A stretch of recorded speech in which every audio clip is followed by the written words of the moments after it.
Meus amigos, olha só, provável escalação do Cruzeiro. Rafael Cabral no gol, sem o William, o Palácios entrando na lateral direita, aí a zaga repetindo Neres, Luciano Castan e o Marlon na esquerda, meio campo de Jussa, Lucas Silva, e aí tem um problema, não tem o Matheus Vital. E não tem o outro Matheus também, Pereira, que está contundido. Aliás, ambos estão contundidos. Entra o Bruno Rodrigues, lá na frente vai de Wesley, Arthur Gomes e Rafael Papagaio. Você acha que o time pode ser esse? Acho que vai ter mudanças? Como é que você vê esse provável Cruzeiro, Ale? Eu gosto do Pepa, né? Pra começar a conversa, eu gosto do Pepa, porque ele pelo menos tenta, cara. Ele não se omite, não. Então, quando os centroavantes, na época até tava o Dourado ainda e o Gilberto, não estavam produzindo, ele tirou o centroavante, tentou sem o centroavante. Ele estava fazendo o time, quando o Vital caiu de produção, foi junto mais ou menos com a queda técnica do time e com a ausência de alguns jogadores, ele fez o meio-campo com 3 volantes, né? Com o Jussa, com o Lucas Silva e com o Machado. Para jogar em casa contra um Corinthians que evidentemente tem problemas, que está dividindo as atenções com a Sul-Americana, meio de ressaca com a eliminação da Copa do Brasil, jogando diante da sua torcida. Ele não quer jogar com 3 volantes, só que ele não tem mais um armador no meio-campo. Ele vai colocar jogadores que são desequilibrantes, que são mais agressivos. Então, eu gosto da tentativa. Agora, se vai dar certo ou não, a gente só vai ver a hora que começar. Mas é uma formação bem ofensiva, porque o Lucas Silva, que vai trabalhar mais como segundo volante, ele tem se mostrado um ótimo terceiro jogador de meio-campo, um ótimo criador nesse setor. E daí para frente só tem atacante. Eles têm a responsabilidade e a obrigação de correr para trás, de marcar no momento defensivo, mas são caras que vão machucar mais o Corinthians. E só dele ter essa ideia já me soa agradável. Se vai dar certo, a gente vai saber hoje à noite. Ô, Alexandre, você iria de Bruno Rodrigues no lugar dos Matheus e de Rafael Papagaio no ataque? Não. Eu iria de Bruno Rodrigues. O Bruno Rodrigues tem que jogar de qualquer maneira. Mas lá na frente. Na frente, na dele. Né? Eu acho que o problema todo é o seguinte. O problema todo é quando você olha o espelho, né? De um time provável diante de outro. E o Corinthians deve ter 2 volantes e 2 meias. Né? O Juliano e o Rojas. E mais 2 garotos. 2 garotos assim, né? O Moscado e o Vera. Com 2 atacantes. Não é garoto, mas é volante. Então, o que acontece? Quando você tem 2 jogadores de meio contra 4, você corre um risco muito grande de ficar sem a bola. Porque o jogo é muito decidido ali no meio. Por mais que eu acho um desperdício centralizar o Bruno Rodrigues. Eu acho que o Bruno Rodrigues ele é muito forte pelo lado do campo. É onde ele viveu os melhores momentos dele pelo Cruzeiro. Tá? E eu acho que nessa temporada aconteceram 2 desperdícios com ele. O primeiro do Pesolano de colocar ele como ala direita. E o segundo do Pepa de colocar ele centralizado. E ele tem que jogar do lado do campo, ele tem o poder do drible, ele tem velocidade e tem uma coisa muito importante que é isso que o Ale falou, o correr para trás, né? Ele recompõe. Aqui, mas o Arthur Gomes não teria uma característica de jogar um pouco mais centralizado? Mas eu jogaria com Wesley, Arthur Gomes e Bruno Rodrigues.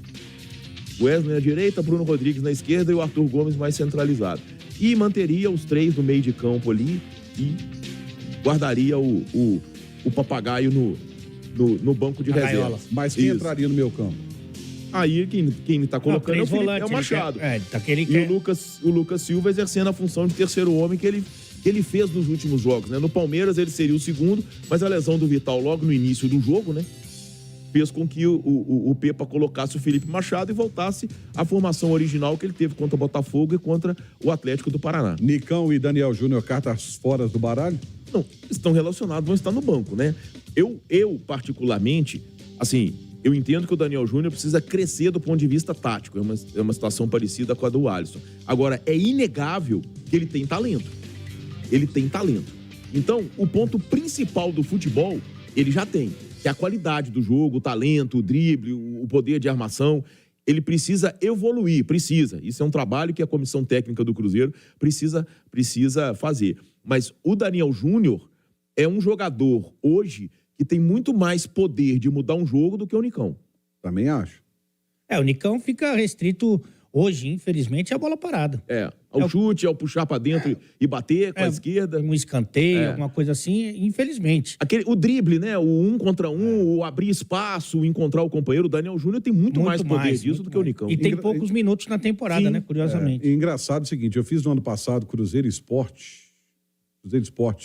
E ele jogou por dentro, o Daniel Júnior jogou por dentro e jogou muito aquele jogo.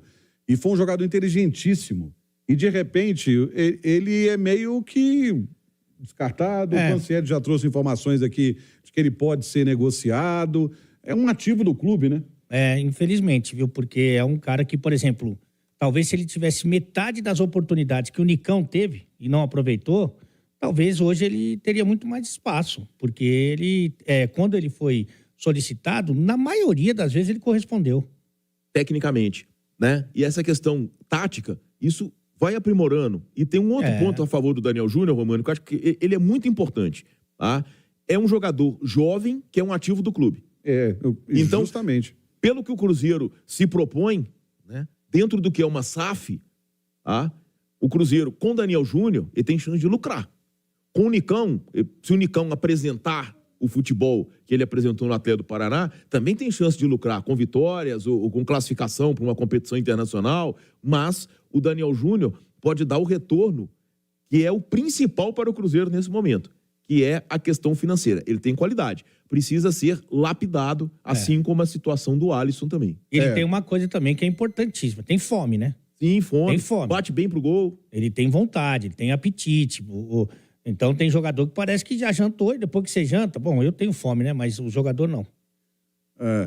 Mas tem um detalhe, gente.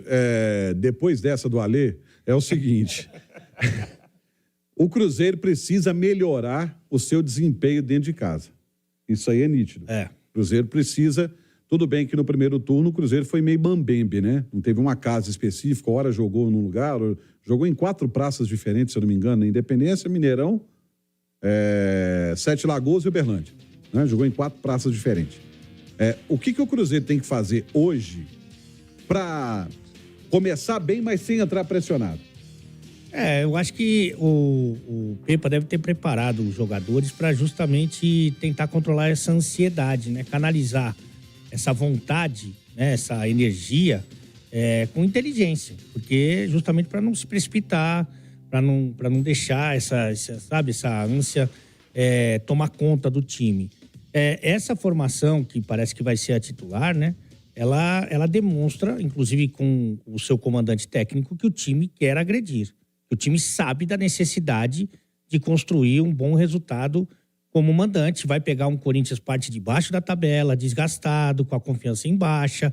Então, até por isso que o Pepa coloca essa escalação, esse time mais agressivo. Acho que o Simões até colocou a opinião dele e é sensata e tal, mas se ele vem com esse Corinthians que a gente descreveu, com 3 volantes, eu acho que ele ia ser não só criticado pelo torcedor, mas também ia dar uma demonstração de falta de coragem, sabe? De pensar pequeno.